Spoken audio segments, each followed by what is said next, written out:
नमस्कार। मैं doctor OP Mishra the संकेत लाइव से।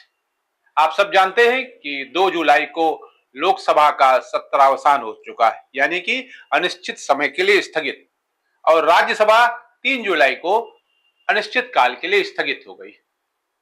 हम ये दोनों लोकसभा और राज्यसभा दोनों स्थगित हो चुके हैं, लेकिन मुद्दे वहीं के वहीं हैं, बातें वहीं के वहीं हैं, सवालात वहीं के वहीं हैं। क्या दोनों पक्षों ने, यानी कि सत्ता पक्ष और विपक्ष ने, मैंडेट का सम्मान किया है, या संसद के दोनों सदनों में वही होता रहा जो चुनाव प्रचार में हो रहा था? दोनों एक दूसरे की टांगे खींचने में लगे हुए थे। जनता ने सत्ता पक्ष को अगर नियंत्रण में लाने का काम किया 2024 के चुनाव में, तो विपक्ष को ताकत देते हुए परस्पर समन्वय बनाकर आपसी सामंजस्य के साथ काम करने का और सरकार चलाने का आदेश दिया है। लेकिन दोनों ने समन्वय स्थापित करने के बजाय टकराव का रास्ता चुना है, जो किसी भी लिहाज से अच्छा नहीं कहा जा सकता। टकराव किसी भी समस्या का समाधान नहीं हो सकता। 1 जुलाई 24 की तारीख भारतीय इतिहास में हमेशा याद रखी जाएगी। आप सोच रहे होंगे कि 1 जुलाई को ऐसा क्या हो गया है जो इतिहास में लिखा जाएगा।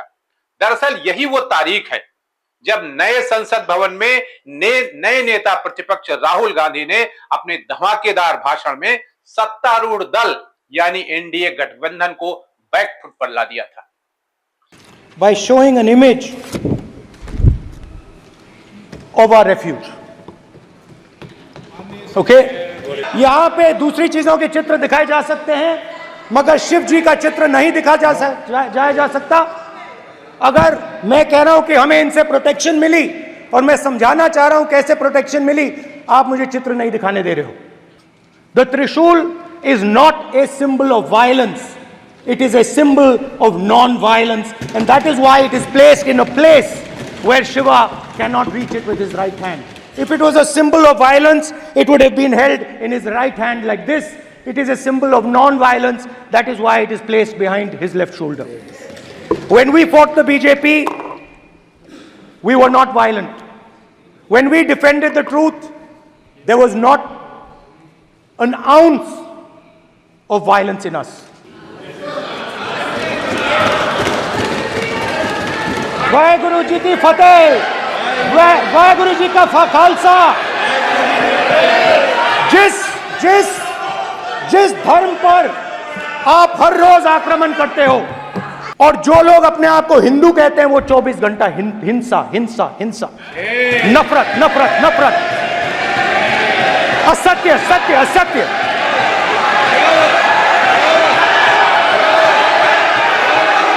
आप हिंदू हो ही नहीं।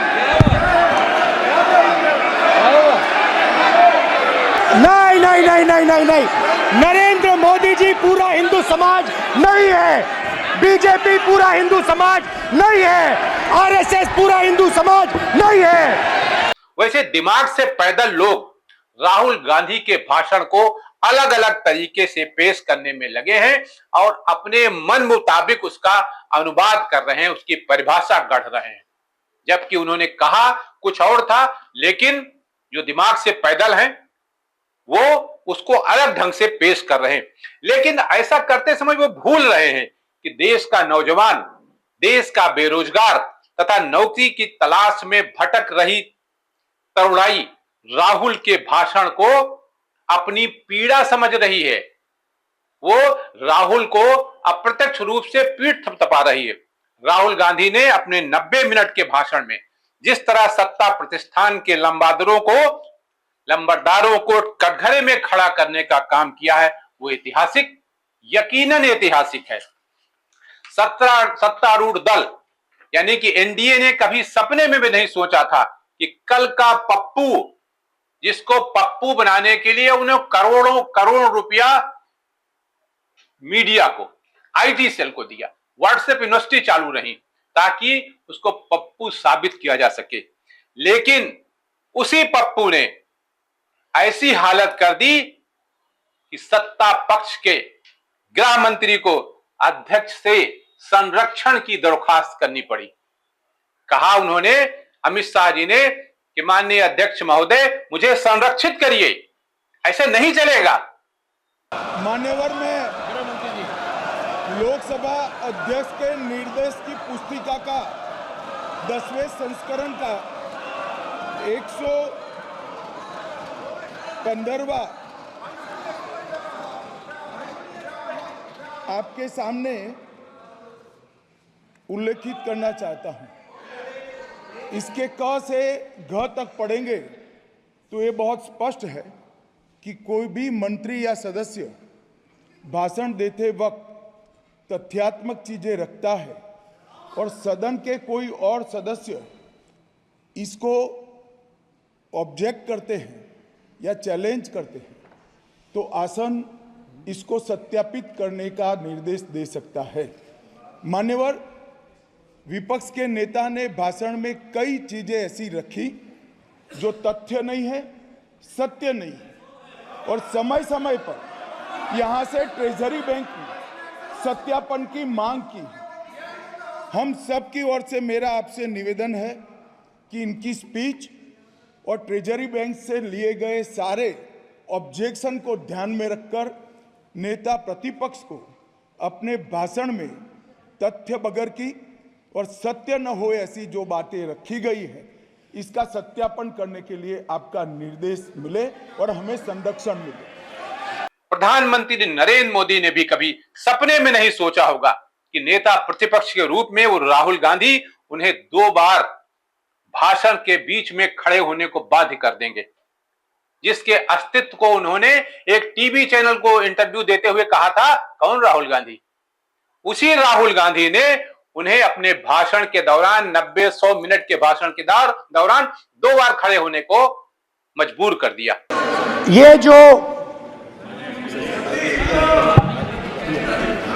ये विषय बहुत गंभीर, ये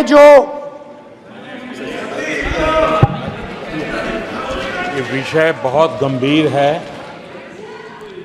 पूरे हिंदू समाज को हिंसक कहना ये गंभीर विषय है। मुस्कुराहट नहीं, सीरियस, नमस्ते भी नहीं करते, कहीं मोदी जी ना देख लें, प्रॉब्लम हो जाएगी। वही कहानी गडकरी जी की है, सच्चाई है। अरे भाई, अयोध्या की जनता को छोड़ो, ये तो बीजेपी वालों को डराते हैं। अगर आप ये उचित मानते हैं क्या? स्पीकर सर, ये उचित है? अगर आपकी पार्टी इसको उचित मानती है तो मुझे कुछ नहीं कहना। स्पीकर सर, माननीय अध्यक्ष जी, लोकतंत्र ने और संविधान ने मुझे सिखाया है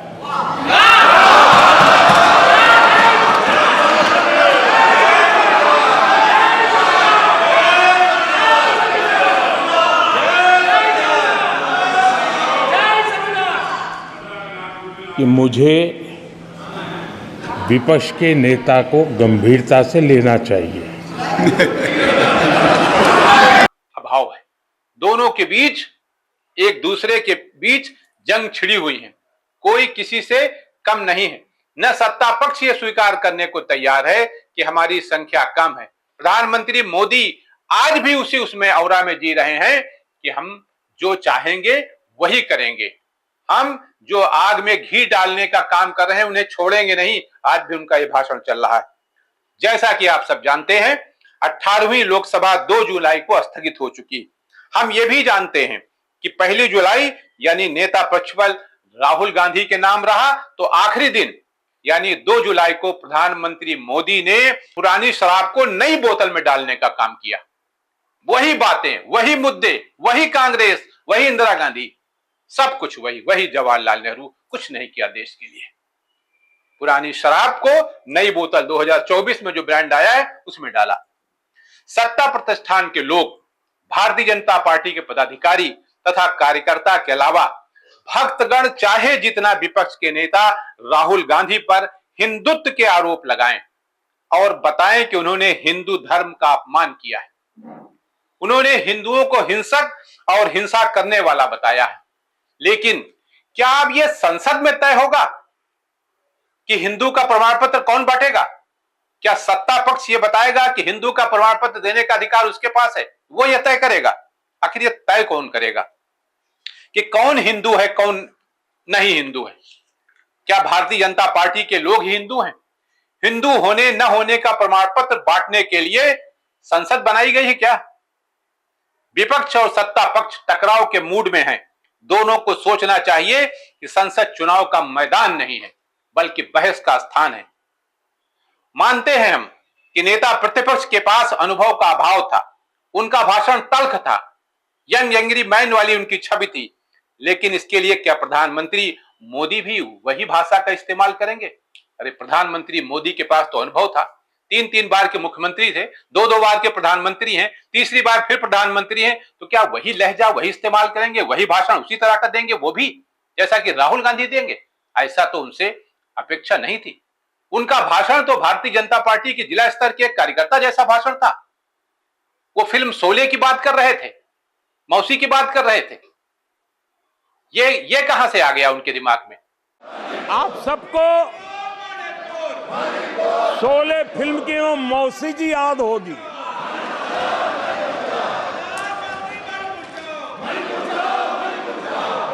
तीसरी बार तो हारे हैं, पर मौसी,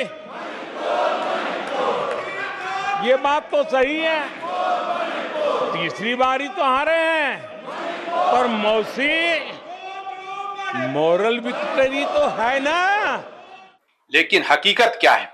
हकीकत यह है कि राहुल गांधी ने जो किसानों, परीक्षाओं के पेपर लीक होना, मणिपुर, नीट, यूजीसी, नौकरी तथा बेरोजगारी का मुद्दा उठाया है, उससे भाजपा नहीं बल्कि इंडिया गठबंधन को बढ़त मिल रही है।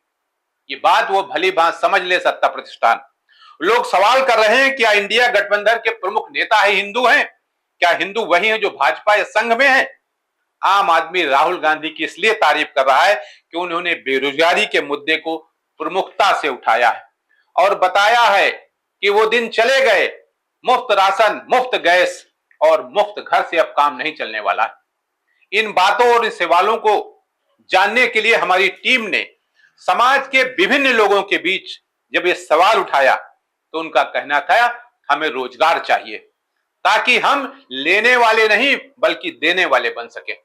वैसे ये सही है कि सरकार भी यदा कदा ही रोजगार की बात करती है, कभी कभी बात कर लेती है रोजगार की, लेकिन जो लोग इस भ्रम में हैं वो दिमाग से बात निकाल दें कि रोजगार का मतलब नौकरी है।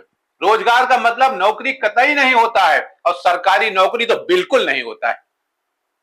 वैसे अगर सरकारी नौकरी की बात की जाए तो एक रिपोर्ट के अनुसार 2021 की 1 मार्च को केंद्र सरकार के सभी वर्गों के कुल 41,11,146 कर्मचारियों के पदों की मंजूरी थी, लेकिन इनमें से 9,95,803 पद खाली थे, यानी 24.22% खाली पद भरे नहीं जा सके थे, जो आज बढ़कर 30% के करीब हो गए।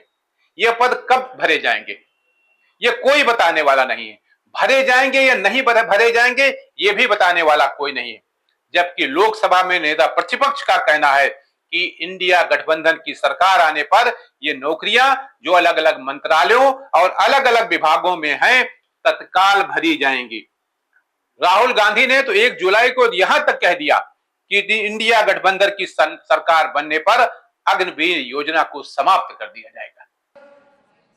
इनको अग्निवीर अच्छा लगता है, आप उसको रखिए, हम उसको बदल देंगे, हटा देंगे। सिंपल सी बात है, हमारी सरकार आएगी, अग्निवीर को हम हटा देंगे, क्योंकि हम सोचते हैं कि अग्निवीर सेना के खिलाफ है, जवानों के खिलाफ है, देशभक्तों के खिलाफ स्कीम है। हम इस स्कीम को नहीं चाहते, क्योंकि ये योजना रक्षा मंत्रालय की नहीं बल्कि प्रधानमंत्री मोदी के दिमाग की उमज थी। ये यहां जानना आवश्यक है कि 2022 में कुल बेरोजगारों में 82.9% नौजवान थे, जबकि इस समय 2024 में 86% नौजवान बेरोजगार हैं। इसमें से करीब 70% पढ़े लिखे नौजवान हैं। इसमें सबसे ज्यादा चिंता वाली बात यह है कि 12वीं क्लास या उससे ज्यादा पढ़ने के बाद भी लोग बेरोजगार हैं और उसमें 69% महिलाएं, लड़कियां बेरोजगार हैं। देश के मतदाताओं को उम्मीद थी कि जब प्रधानमंत्री नरेंद्र मोदी 2 जुलाई को राष्ट्रपति के अभिभाषण पर चर्चा करेंगे तो नेता प्रतिपक्ष राहुल गांधी बेरोजगारी की जो बात उन्होंने कही गंभीर, उसको गंभीरता से लेंगे। लेकिन वे तो फिल्म शोले की बात करते नजर आए। 99% नंबर पाकर फूले न समाने वाली बात कहते नजर आए। तभी तो तमाम युवाओं की टिप्पणी थी कि प्रधानमंत्री के पास लगता है कंटेंट का अभाव हो गया है। तभी तो बहकी बहकी बातें कर रहे हैं और बताना चाह रहे हैं कि मोदी आज भी कमजोर नहीं। कहीं ऐसा कह के वो ये साबित करने का प्रयास तो नहीं कर रहे हैं कि मोदी अंदर से कमजोर है, ऊपर से नहीं, चेहरे से नहीं। चेहरे का प्रकटीकरण, चेहरे के हाव भाव को वो इस तरह समेटना चाहते हैं, इस तरह प्रकट करना चाहते हैं ताकि ये साबित ना हो कि उनके पास 240 की संख्या है। कहीं इसका मतलब ये तो नहीं कि मोदी जी ये दिखाने की कोशिश कर रहे हैं कि वे कमजोर नहीं है। प्रधानमंत्री के भी विपक्ष के इकोसिस्टम को चेतावनी देते हैं, कभी राहुल गांधी को मंदबुद्धि बता देते हैं, तो कभी सपा प्रमुख अखिलेश यादव को कांग्रेस से सचेत रहने की सलाह देते हैं। अरे भाई, इंडिया गठबंधन में अखिलेश यादव शामिल है, राहुल गांधी के साथ शामिल, तो आपके पेट में दर्द क्यों हो रहा है? ये उनकी अपनी स्ट्रेटजी है, वो उनके साथ शामिल है। अगर नीतीश कुमार आपके साथ शामिल है तो उनके पेट में दर्द तो नहीं हो रहा। चंद्रबाबू नायडू आपके साथ है तो उनके पेट में दर्द तो नहीं हो रहा। तो आपको क्यों तकलीफ है? आप अखिलेश यादव को क्यों सलाह दे रहे हैं बगैर मांगे? या तो अखिलेश यादव जी मांगे आपसे सलाह तो आप बताइए कि कांग्रेस का छोड़ दीजिए। लेकिन नहीं, वो कभी 2.5 घंटे के अपने भाषण में कभी फिल्म शोले की मिकमिरी करी, तो कभी मौसी की चर्चा करते रहे, तो कभी कोई लतीफा सुनाते रहे। भारत का प्रधानमंत्री जो 2 बार से प्रधानमंत्री, तीसरी बार भाषण कर रहा था, 3 बार वो मुख्यमंत्री रहा और उससे इतने छोटे स्तर के भाषण की उम्मीद बिल्कुल नहीं थी। उम्मीद तो ये थी कि लोगों के विकास के, देश के विकास के, देश के सर्वांगीण विकास के, नौजवानों के विकास के, बेरोजगारी के विकास के लिए, बेरोजगारी के क्या करेंगे, जो पर्चा लीक हो रहे हैं उसके लिए क्या करेंगे, नौकरियों के क्या करेंगे, इस पर वो बात करते हैं।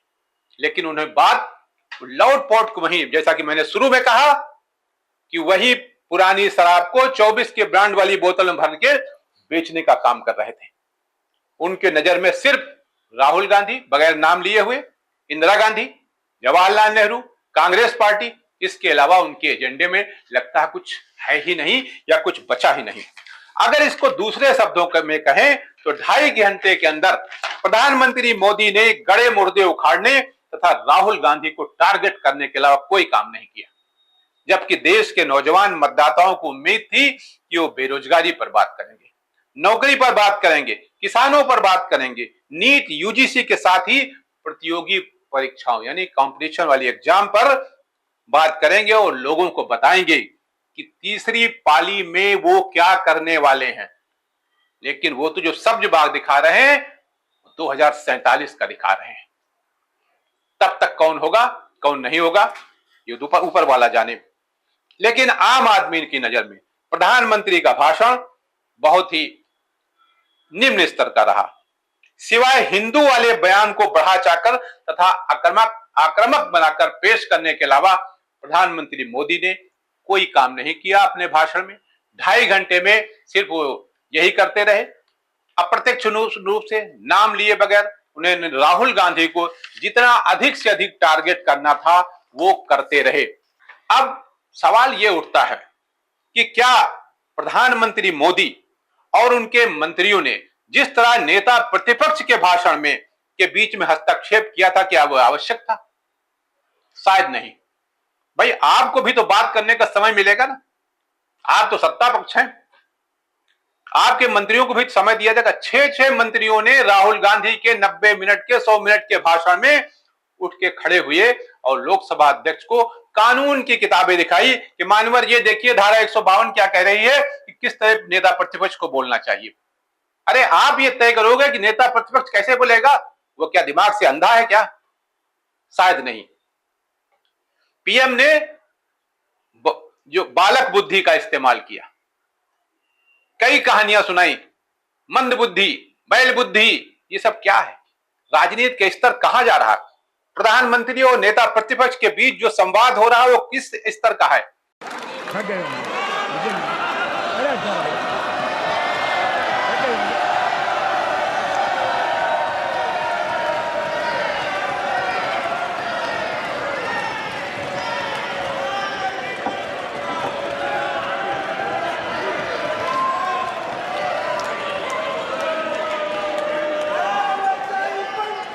आदरणीय सभापति जी,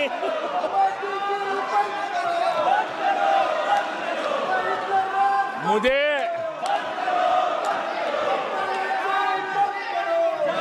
एक किस्सा याद आता है। आदरणीय सभापति जी, मुझे किस्सा याद आता है। 99 मार्क्स लेकर एक बालक घमंड में घूम रहा था और देश सबको दिखाता था, देखो कितने ज्यादा मार्क्स आए हैं। तो लोग भी जब 99 सुनते थे तो शाबाशी देते थे, बहुत उसको हौसला बुलंद करते थे।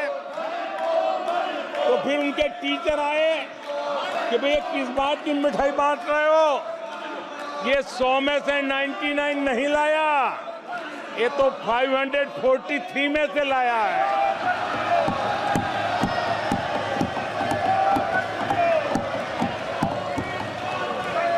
अब उस बालक बुद्धि को कौन समझाए कि तुमने फेल होने का वर्ल्ड रिकॉर्ड बना दिया है। पूरा विश्व देख रहा है, पूरा देश देख रहा है और लग रहा है कि आज भी आप चुनाव के मैदान में लड़ रहे हैं और अपने भाषणों से भारत की जनता को दिग्भ्रमित करने का प्रयास कर रहे हैं, उसका ब्रेन वॉश करने का प्रयास कर रहे हैं। कोशिश ये होनी चाहिए आप अपनी सीमाएं में रहें, वो अपनी सीमाओं में रहें, तभी लोकतंत्र प्रफुल्लित होगा। आज के लिए इतना ही। नमस्कार।